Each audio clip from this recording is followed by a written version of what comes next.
Welcome to Literary Hub, the structure of modern English. In today's class, we are going to learn about the structure of modern English. Already in the previous classes, we have learned about Old English, Middle English. Coming to the Old English, what were the different theories we have, how the language has evolved, and in the Middle English, how the language has been changed. What were the different dialects that have included in the English language? All these things we have discussed in the previous videos. If you have not seen those, please get into the playlist and go through the videos like Old English as well Middle English. Now let's start our Modern English class. Modern English period extends from the beginning of 16th century. Very important. So you may get a question that when was Modern English period has started? Modern English period has started in the 16th century till the present day. And this long period can be subdivided into early Modern English period and later Modern English period. The early period extends from 1601 to 1700 and the later from 1701 to the present day. So here modern English has been divided into two aspects. What were those? One is early period, that is early period, that is early modern English, and the present one is that is modern English, right? So which has been till today. So the early modern English that has extended from 1601 to 1700 and the later English period has extended from 1701 till the present day. The fall of Constantinople into the hands of the Turks and consequent spread of Greek scholars in the continent. So how this has been developed, how the modern English has taken part. So that was given here, the fall of Constantinople. So the community, those people who have been in the hands of the Turks and consequent speaks of Greek scholars in the continent, the Renaissance, the Reformation, the invention of the printing press by Caxton in 1476. So English, the modern English has started. So once when the printing machine has been started, who has started that? By Caxton. In which year? That is 1476. The discovery of America by Columbus had far-reaching effect and shook the very foundation of Middle English. So here very important point that which we need to know. Here Columbus had a far-reaching effect and shook the very foundation of Middle English.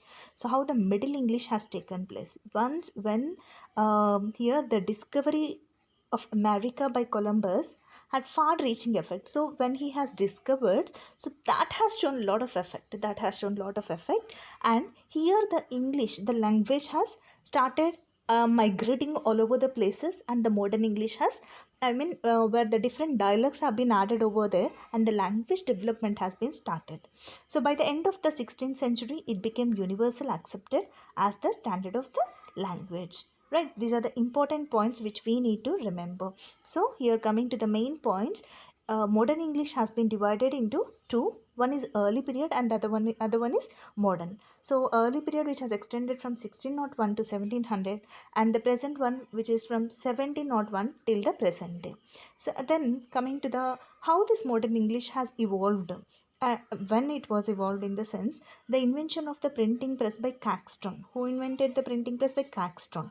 In the year 1746, the discovery of America by Columbus. So these things have shown lots of efforts and lots of change in the language. So that has migrated, that helped the language to migrate all over the places, and the people started speaking the language by adding various dialects, and the language which is a mixture of various words like Latin and French has started in the modern English period. Now let's see another one. So with the Renaissance, a large number of Greek words began to enter the English vocabulary. So what happened here?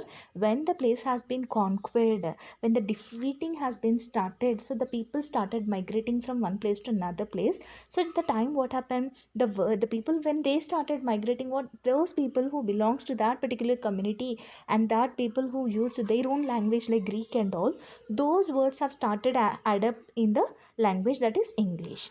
So in such a way, what happened? Greek words began to enter into the English vocabulary. Greek began to be taught at Cambridge in about 1540. The Greek borrowing are usually learned in nature. They became the main part of the disciplines like poetics, natural sciences, etc. Besides, many Italian words came in through Viat and Surrey. It's convenient to divide the modern English period into Tudor English and modern English.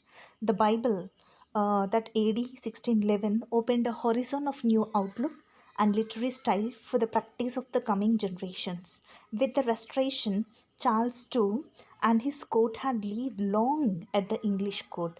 Polite speech and literature were once more filled with French expressions. The French words borrowed during this period were not naturalized, and their native pronunciation continued. English is a cosmopolitan language. Its global appeal originated not only from certain historical and political factors, but the qualities and characteristics of the language also helped much in its worldwide extension. So, very, very important point. It's a cosmopolitan language, global language, right?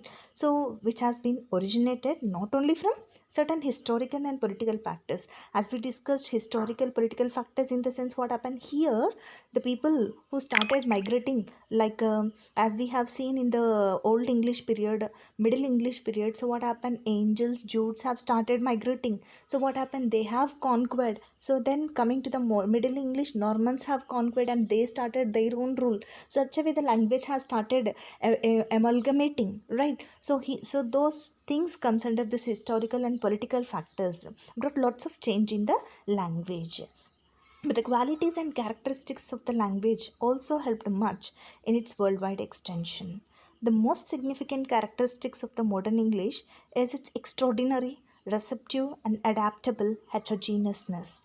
The ease and readiness with which English borrowed words from French, Latin, Scandinavian, Greek, Indian, and other sources is really striking.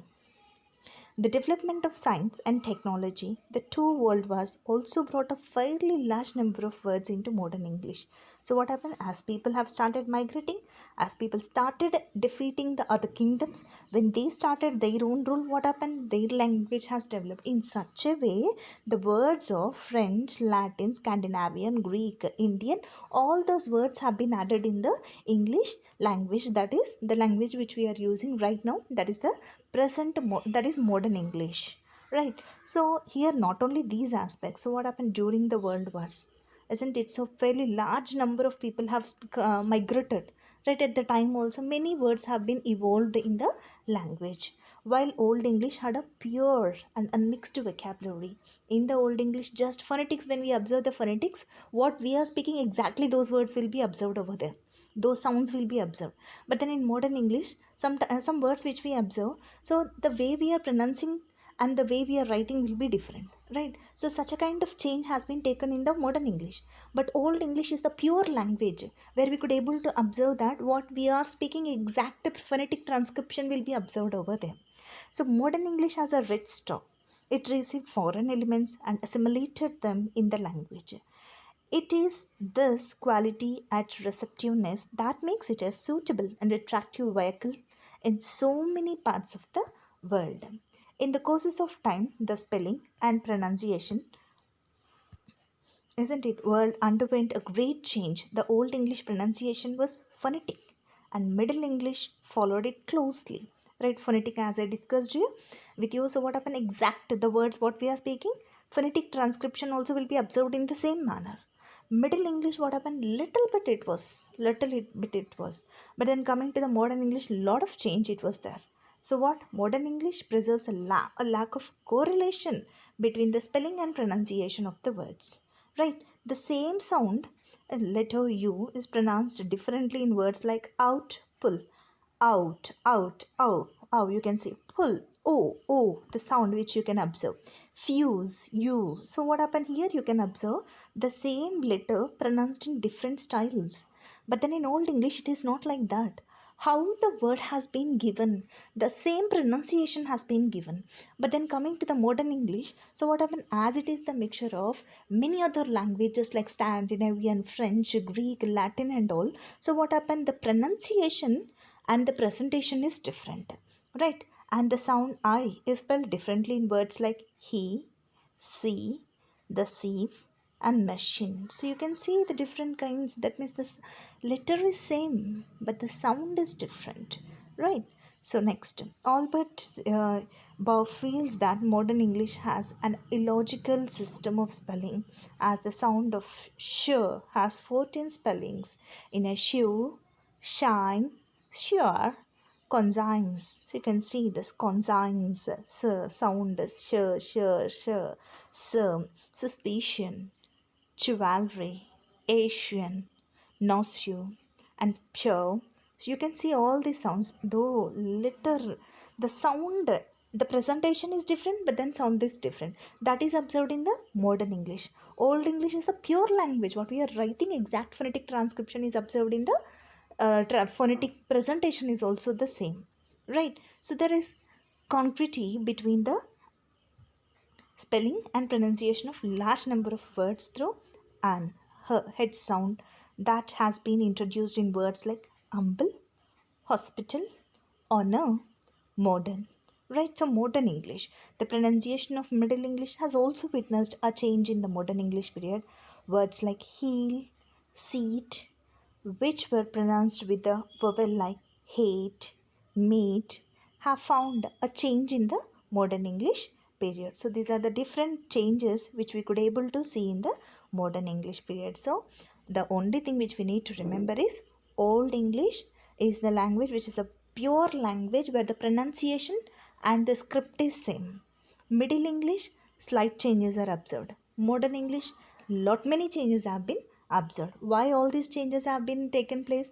Because it was the thing happened that the people started migrating from one place to another place, and they started their own kingdom, their own rule in the particular place where they have occupied. When those people have occupied that particular place, what happened? Their language started amalgamating in the language of that particular, that is English language. So that is what the various words have been added in the English language. Another characteristic of modern English is its inflectional simplicity. Modern English has reduced the endings of Old English.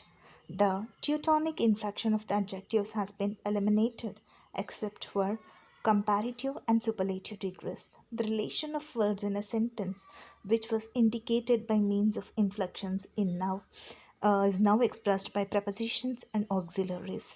The use of words order as a means of grammatical expression is another characteristic of modern English. Unlike other Indo European languages, English shows more regularity in the case of word order.